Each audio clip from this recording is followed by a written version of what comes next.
Hi, good day everyone. Welcome back to my channel Forward Zone. Today I'm going to teach you how to apply alignment to a text in a cell. So let's look at the example.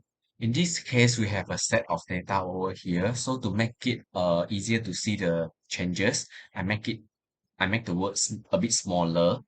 So actually to apply alignment to all these texts, first you have to go to Home tab and go to Alignment section.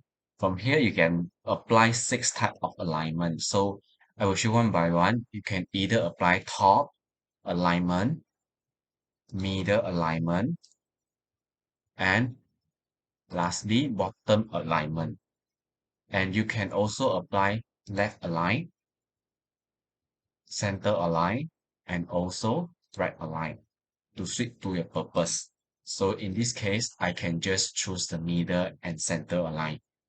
Thank you. That is all from me. Please like, share, and subscribe to my YouTube channel.